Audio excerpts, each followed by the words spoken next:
तो last part के and में हमने देखा था कि वो बीस्ट आजाद होने के लिए पागल हो गया था और वो जोई पर भी अटैक करने वाला था, जिसे देखकर शियाओ फैन ने जोई को बचाने के लिए एक स्पेशल फॉर्मेशन का इस्तेमाल किया था, लेकिन वो तियानिन टेम्पल की फॉर्मेशन जैसी ही थी, इसलिए उन्हें लगता है कि शियाओ फैन ने उनकी फॉर्मेशन टेक्निक चुराई है। तो ये सब देखकर किंग यून सेक मास्टर ने शियाओ फैन को पूछताछ के लिए वापस सेक में बुला लिया था। दूसरी तरफ रेन वैंग भी उस बीस्ट को कैद करके अपने सेक में ले गया था, जहाँ 10,000 पॉइजन सेक्ट और बाकी कई सेक्ट के एल्डर्स आते हैं, जिसके बाद वो सब एक रिचुअल परफॉर्म करने लगते हैं। अब आगे तो इस पार्ट की शुरुआत में हम किंग यून सेक मास्टर, ड्रैगन और बैम्बू पीक के लीडर्स को एक साथ देखते हैं, जो तीनों साथ में स्टूडेंट्स की ट्रेनिंग देख रहे थे। तभी वहाँ तियानिन टेम्पल के मास्टर फोंग अपने स्टूडेंट्स के साथ आ जाते हैं और सेक्ट मास्टर से कहते हैं कि हमें मिले हुए 100 साल हो गए हैं और इन 100 सालों में किंग यून सेक्ट बहुत ज्यादा बदल चुका है। ये सुन के सेक्ट मास्टर कहते हैं कि हाँ, किंग यून सेक्ट बहुत बदल गया है, पर मुझे नहीं पता था कि एक दिन मेरे सेक्ट के एक स्टूडेंट की वजह से मेरे सेक्ट और तियानिन टेम्पल के बीच मिसअंडरस्टैंडिंग्स क्रिएट हो जाएंगी।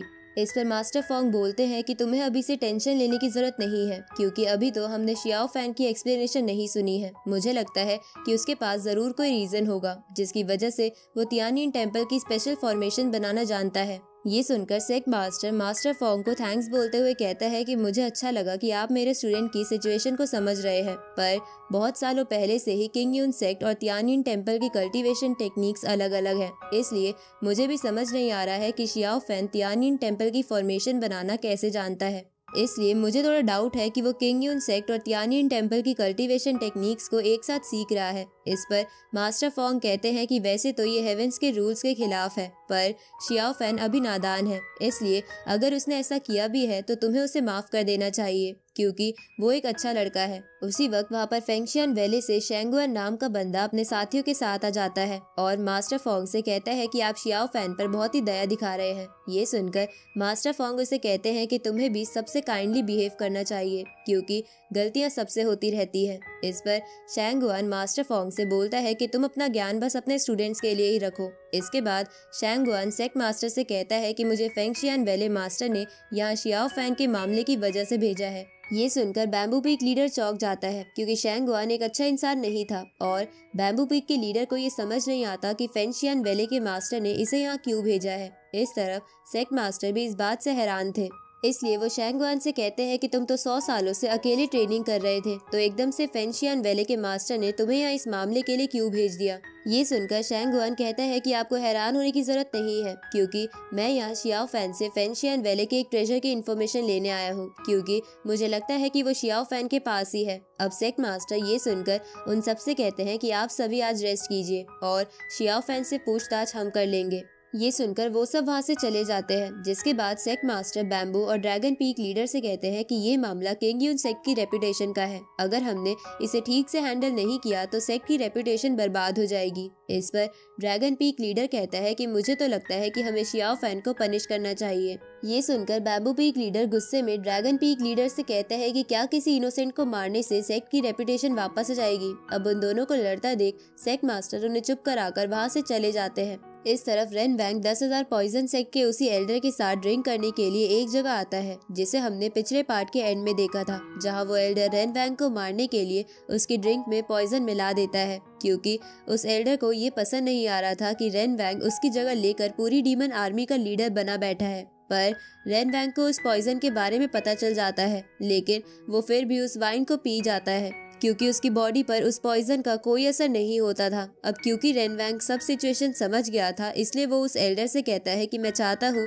कि आप मेरी जगह पूरी डीमन आर्मी को लीड करें। पर वो एल्डर इसके लिए ये कहते हुए मना कर देता है कि वो अब बहुत बूढ़ा हो चुका है और ये सब नहीं कर सकता। साथ ही वो रेन वैंग को बोलता है कि तुमने उस बीस्ट को पकड़कर बहुत बड़ी अचीवमेंट हासिल की है, इसलिए लीडर तो तुम्हें ही होना चाहिए।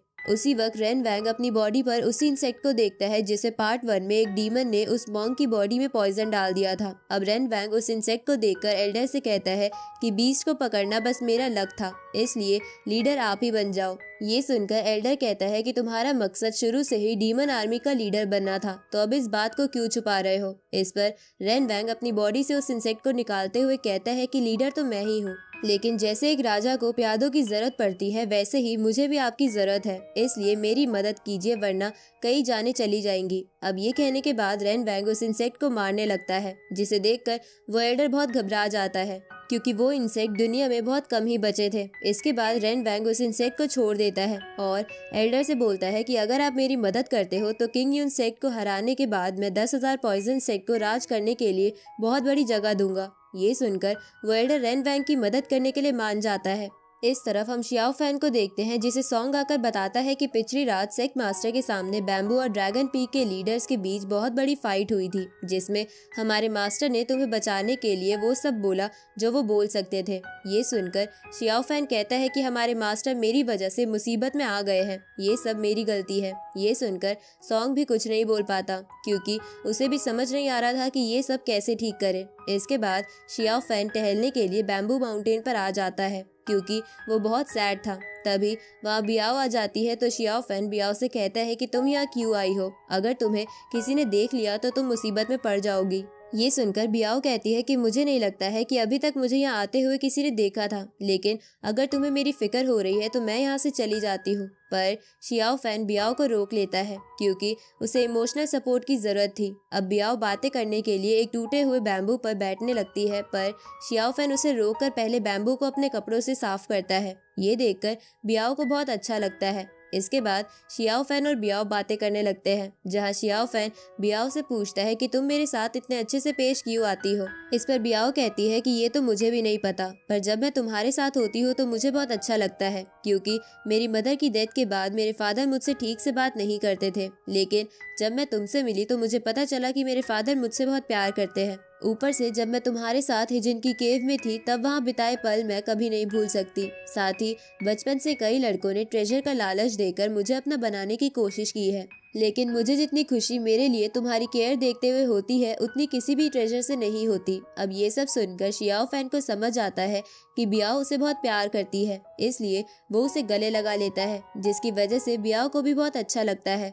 आगे शियाओ फैन बियाओ से कहता है कि पता नहीं मुझे कभी कभी क्या हो जाता है, मुझे पता है कि जोई जेम्स को पसंद करती है, पर जब भी वो मुसीबत में होती है तो मैं अपने आप ही उसे बचाने चले जाता हूँ। ये सुनकर बियाओ शियाओ फैन से पूछती है कि अगर कभी मैं मुसीबत में होंगी तो क्या तुम मुझे भी बचाने आओगे। इस पर शियाओ फैन हाँ करता है तो बियाओ कहती है कि अगर तुम कभी मुसीबत में हुए तो मैं तुम्हें बचाने के लिए जान भी दे दूंगी। इसके बाद बियाओ शियाओ फैन से कहती है कि क्यों ना हम दोनों कहीं भाग चले, क्योंकि मुझे पता है कि तुम मेरे सेक्ट को ज्वाइन नहीं करोगे, इसलिए हम दोनों ही एक साथ अपने अपने सेक्ट से दूर कहीं भाग चलते हैं। इस पर शियाओ फैन कहता है कि मैं ऐसा नहीं कर सकता क्योंकि ये मेरा घर है। ये सुन के बियाओ कहती है तो क्या तुम यहीं मरना चाहते हो। इस पर शियाओ फैन कहता है कि मेरे पेरेंट्स बचपन में ही गुजर गए थे और मुझे बैम्बू पीक लीडर और उनकी वाइफ ने ही पाला है, इसलिए मैं उन्हें इस सिचुएशन में अकेला छोड़कर कहीं नहीं जा सकता हूँ। ये सुनकर बियाओ थोड़ी सैड हो जाती है तो शियाओ फैन बियाओ से कहता है कि हमें यहाँ बहुत टाइम हो गया है, इसलिए तुम अपने सेक्ट में वापस चली जाओ और हमारी किस्मत में अगर मिलना लिखा होगा तो हम दोबारा जरूर मिलेंगे। इसके बाद शियाओ फैन वहाँ से जाने लगता है तो बियाओ शियाओ फैन से पूछती है कि जब हम फॉक्स डीमन को पकड़ने गए थे तब उस मैजिकल वेल में तुमने किसका चेहरा देखा था। ये सुनकर शियाओ फैन कहता है कि अगर हम दोबारा मिलते हैं तो मैं तुम्हें जरूर बता दूंगा।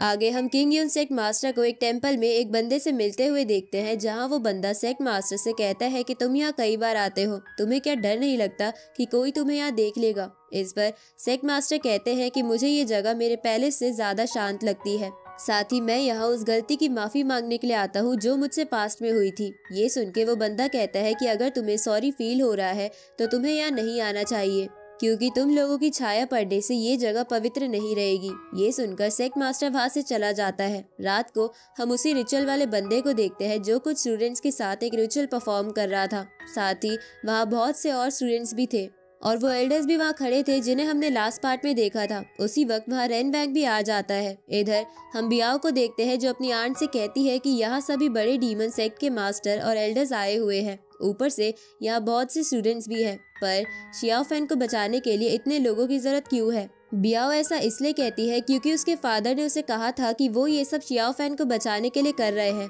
अब बियाओ की आंट उससे बोलती है कि तुम्हें अपने फादर पर शक नहीं करना चाहिए, उन्होंने सोच समझकर ही इन सबको यहाँ बुलाया होगा, क्योंकि वो शायद इन सब के साथ किंग यून सेक पर अटैक करके शियाओ फैन को बचाना चाहते होंगे।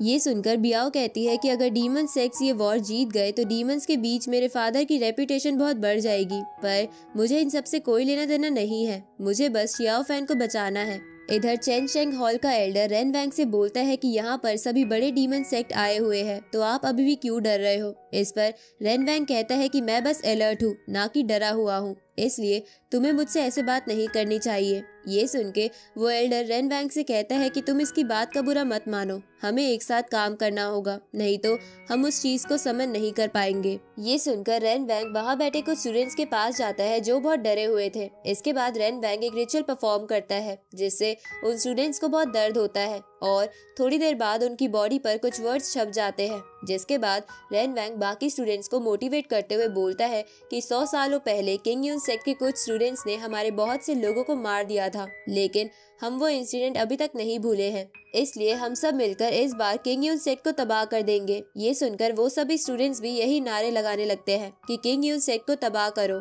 और इसी के साथ ये पार्ट यहीं पर खत्म होता है।